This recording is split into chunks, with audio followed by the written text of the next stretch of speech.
आज हम देखेंगे कि सेमी लॉग पेपर का यूज़ कैसे होता है। ठीक है, सेमी लॉग पेपर होता क्या है, ये बॉर्डर प्लॉट में हमें बहुत काम में आने वाला है, तो इसको ध्यान से समझना कि कैसे यूज़ होता है।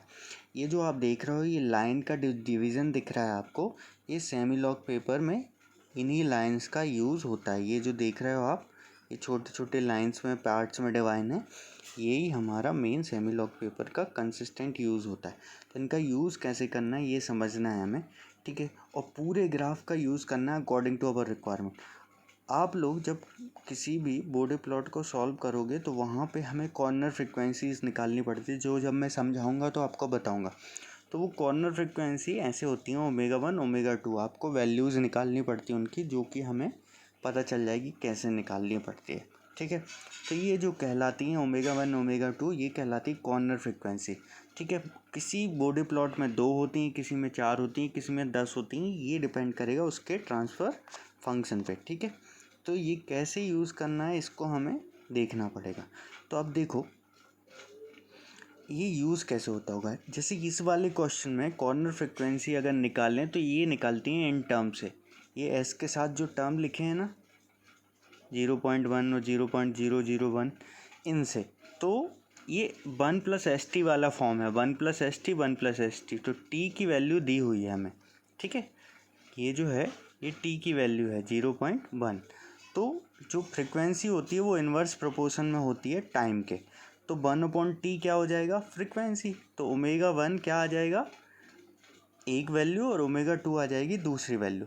अब 1/0.001 निकालोगे आप तो ये हो जाएगा 1000। ठीक है, और 1/0.1 निकालोगे तो ये हो जाएगा 10। तो दो कॉर्नर फ्रिक्वेंसी आएंगी आपकी 10 और 1000। ठीक है, इसमें दो कॉर्नर। तो जितनी भी मिनिमम कॉर्नर फ्रिक्वेंसी आती है, मान लो कॉर्नर फ्रिक्वेंसी आई 10, ठीक है, तो उससे पहले से बॉर्डर प्लॉट स्टार्ट होता है। तो उसका 10 का मतलब डेसिबल पॉइंट में लें तो 10 का मिनिमम 10 से डिवाइड करोगे कितना आएगा, 1। तो बॉर्डर प्लॉट हमेशा कहाँ से स्टार्ट होगा, उससे कम वैल्यू पे, मतलब 1 से स्टार्ट होगा। अगर कॉर्नर फ्रिक्वेंसी कितनी है, 10, तो इधर पे जो वैल्यू आएगी सबसे कोने पे, कॉर्नर फ्रिक्वेंसी जो मिनिमम होगी उससे भी कम वैल्यू आएगी, मतलब 1 वैल्यू आएगी अगर 10 है कॉर्नर फ्रिक्वेंसी तो। ठीक है, ये हो गया। अब जब कॉर्नर फ्रिक्वेंसी 1 डिफाइन हो गई तो इसको ऐसे डिवाइड करना है इस पूरे ग्राफ को कि हमारी जो पहली कॉर्नर फ्रिक्वेंसी 10 आए तो दूसरी जो आए वो उसके मल्टीपल में चलती रहे। अगर मान लो आपने डिफाइन किया कि पहली कॉर्नर फ्रिक्वेंसी 1 होगी, ठीक है, तो अब आपको 10 ऐसे सोचना है कि जब 10⁻³ आए तो उससे भी आगे वैल्यू हमें रखने का मौका मिल जाए। जैसे हमारी जो नॉर्मल छोटी कॉर्नर फ्रिक्वेंसी है वो कितनी है, 10, और दूसरी कॉर्नर फ्रिक्वेंसी है 1000। तो हमें ग्राफ जो है वो 1000 से आगे भी बनाना पड़ेगा। ठीक है, तो आपको ऐसी वैल्यू चुननी है प्लॉट में कि जो 1000 से ज़्यादा भी हो जाए, मतलब 10⁻³ से ज़्यादा हो जाए, और 10 से कम भी रहें। तो देखो ये भी बीच में आई और ये भी बीच में आई, 1000 भी बीच में आई और 10 भी बीच में आई। तो इससे पहले 1 आ गया और इससे आगे 10⁻⁴ आ जाएगा, मतलब ये 10 के मल्टीपल में चलेगा ग्राफ। ठीक है, हमेशा ये डेसिबल पॉइंट में बनता है, इसलिए हमेशा 10 के मल्टीपल में चलता है। मान लो हमने जैसे भी डिफाइन करके, मान लो हमने माना कि जैसे एक प्लॉट कहाँ ख़त्म हो रहा है, इधर पे, जैसे ये ग्राफ में देखो इधर तक उनने 10 माना है। ठीक है, ये जो दिख रहा है ये 10⁻1 लिखा दिख रहा होगा आपको नीचे, तो ये इधर तक 1 है, 10 है। ठीक है, तो ये कैसे डिफाइन किया, एक हिस्सा 2 हो गया, फिर 3 हो गया, फिर 4 हो गया। अब ग्राफ ये ऐसे ही मिलेगा आपको, कहीं 5 लाइन होंगी बीच में, कहीं 2 लाइन होंगी और कहीं 1 होगी। तो ये कैसे यूज़ करना है आपको, शुरुआत में वैल्यू 5-5 के गैप से लेना है। जैसे 1 से, ये 1 था, ठीक है, दिख रहा है आपको, ये 1 था, तो 2 के बीच में, 1 और 2 के बीच में कितना डिफरेंस है, 5 लाइन का। ठीक है, 1 2 3 4 5। ठीक है,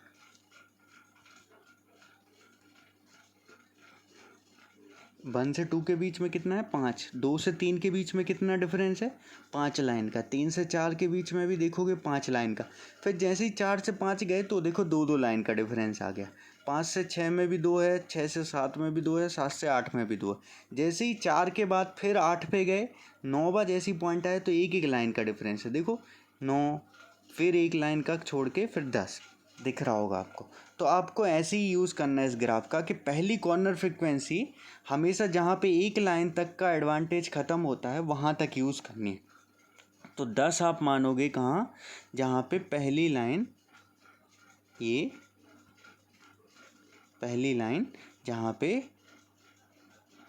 ये ख़त्म हो रही है एक लाइन। फिर देखो इसके बाद फिर से शुरू हो गया 5 लाइनें, 10 से 2 तक 5 लाइनें। तो ये जो 2 है, अगर ये 10 हो गया तो ये हो जाएगा, जो अगला 2 है ये हो जाएगा 20। फिर अगला जो 3 है ये हो जाएगा 30। फिर अगला जो है वो हो जाएगा 40। ठीक है, इस तरीके से ये कहाँ तक जाएगा, 100 तक। ठीक है, दिख रहा होगा 10⁻2 तक। तो ये 10 हो गया पहली, जहाँ एक एक लाइन ख़त्म हुई वहाँ से। अब फिर से देखो ये 10⁻2 तक एक लाइन ख़त्म हो गई, अगली फिर 5 लाइनें आ गई। ठीक है, दिख रही होंगी आपको, फिर 5 लाइनें आ गई। तो ये 100 है तो ये क्या हो जाएगा, 200। ठीक है, ये क्या हो जाएगा, 300, ये क्या हो जाएगा, 400, ऐसे 500, 600, 700, 1000 तक ये इधर तक पहुंच गए। तो ये क्या हो गई, 10⁻3 मतलब 1000। तो दूसरी कॉर्नर फ्रिक्वेंसी आ गई।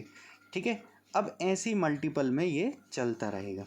ठीक है, ये फिर अगले 10 के मल्टीपल में आए तो 10⁻4 मतलब ये 1000 है तो 2000, ये 2000, ये 3000, ये 4000, ऐसे चलती रहेगी।